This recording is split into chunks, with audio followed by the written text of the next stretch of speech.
Section 10.3 Subtracting Real Numbers. As I mentioned at the end of Section 10.2, we will be using the ideas presented in that section prominently in this section, and it is important that you feel comfortable with Section 10.2 before proceeding to Section 10.3.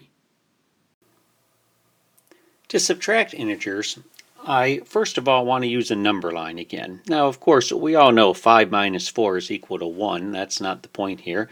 I just want to talk about using a number line in order to do this. In this particular problem, I have two positive numbers that I am subtracting. A positive 5 subtract a positive 4. So just like with addition, the very first thing I'm going to do is I'm going to put my finger on that positive 5. The second sign is a positive, which would seem to indicate that I would be going in a positive direction.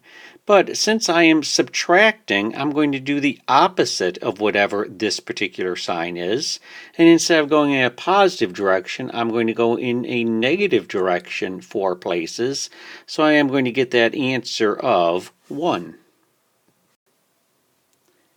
We are going to do exactly the same thing when we have this problem, negative 7 subtract negative 2. I have a negative number, so I'm going to put my finger on negative 7. The second number is also negative, which would seem to indicate again that I'm going to be going in the negative direction. But because I am subtracting, I'm going to do the opposite of whatever that sign is. So instead of going in a negative direction, I'm going to go in the positive direction 2 places, and I'm going to end up with an answer of negative 5. So negative 7 subtract negative 2 is actually equal to negative 5.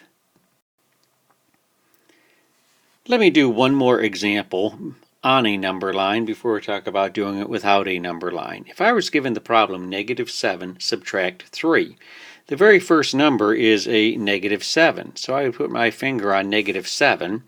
The second number that I have is a positive 3. It says subtract 3, but I'm subtracting a positive 3. And since I'm subtracting, I'm going to do the opposite of moving in a positive direction. I'm going to be moving in a negative direction 3. So I'm going to end up at negative 10. So the answer to this is a negative 10.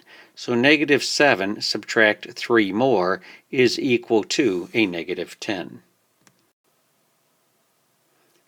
Being able to subtract integers is a very important part of this course, and it is also the area where many people make the most mistakes. There are certainly rules that we can discuss again for subtracting integers, but over the years I have found that what works best for most people is to change a subtraction problem to an addition problem and use the same rules we had before. Let me show you what I mean.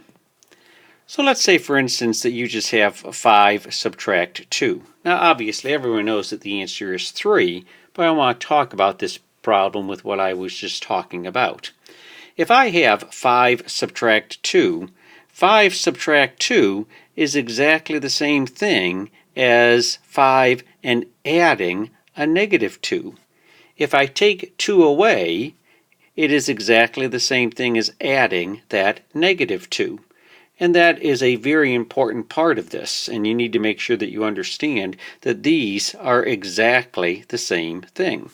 Now obviously we had said 5 subtract 2 is equal to 3, we know that, but if I did change this to 5 add a negative 2, now I could just use those same 2 rules that I had for addition, and in this particular case, one of them is positive. This is a positive 5, the other one is a negative.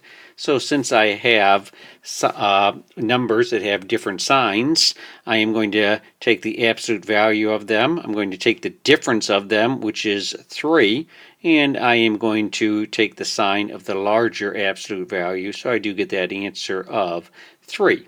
Now I certainly would not be going through all that work to do a problem like this. Once again, I'm just trying to illustrate how this works with a little bit easier problem. So let's do the same thing with negative 7 subtract 3. Rather than subtracting, I'm going to change this to an addition problem. And rather than subtracting 3, I'm going to add a negative 3. because adding the opposite of what I have is exactly the same thing as subtracting.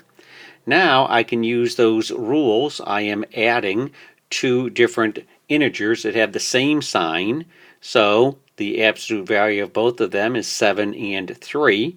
And since they have the same sign, I'm going to use that same sign. I get an answer of negative 10. Here's a third example. 8 subtract negative 1. Rather than doing this as a subtraction problem, I'm instead going to change this to an addition problem. So I have 8. I'm going to change this to addition. And I'm going to take the opposite of this particular number. Instead of negative 1, it's going to be equal to 1. So 8 plus 1 is equal to 9, which means that 8 subtract a negative 1 is also equal to 9.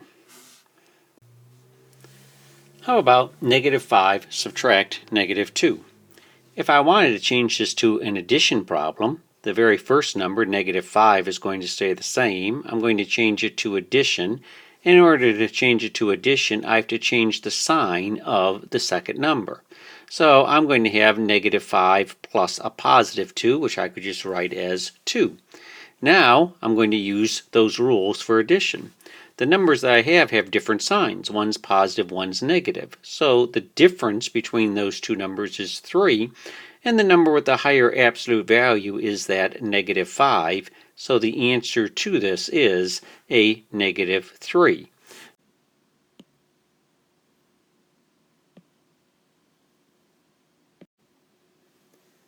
The rules for subtracting positive and negative fractions is exactly the same. Here I have negative 1/2 subtract negative 5/8. The very first thing I'm going to do is I'm going to change this to an addition problem. So the first number stays the same, negative 1/2. I'm going to change it to an addition problem, and rather than a negative 5/8, I am going to have a positive 5/8. So now I have two fractions that I am adding. One of them is positive, one of them is negative. For that reason, I need to find the difference of them. So 5/8 is larger than 1/2, so I'm going to subtract 5/8 subtract 1/2. In order to do that, I have to have a common denominator. My common denominator is going to be 8, so I'm going to multiply that 1/2 times 4/4, and I'm going to get 4/8. The 5/8 is going to stay the same. So now I'm going to subtract 5/8 minus 4/8, and I get 1/8. Now I just need to decide, is it a positive or is it a negative? I'm going to use those same rules again for addition. I'm taking a look at them, and the absolute value of 5/8 is the larger, and that is a positive. So my final answer to this would be a positive 1/8. Let's do one with decimals. Here I have negative 3.6 subtract a negative 5.7.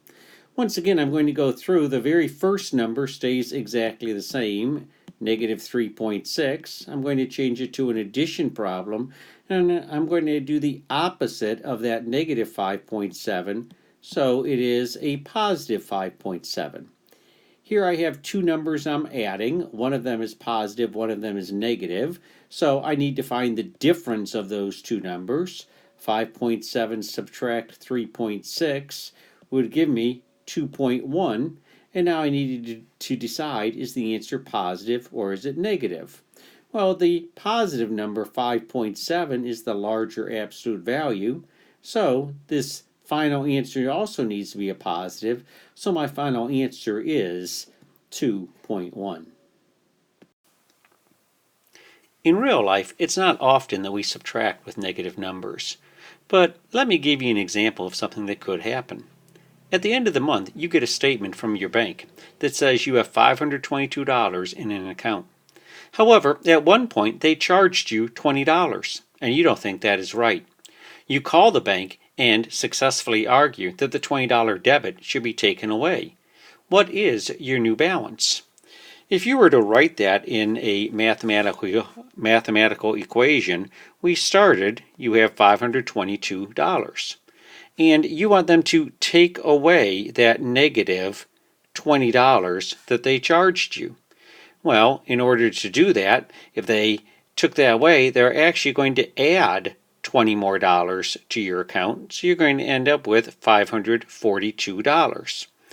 So if we do that problem by changing this to addition, we're going to change it to addition, and we're going to add the opposite of that negative 20.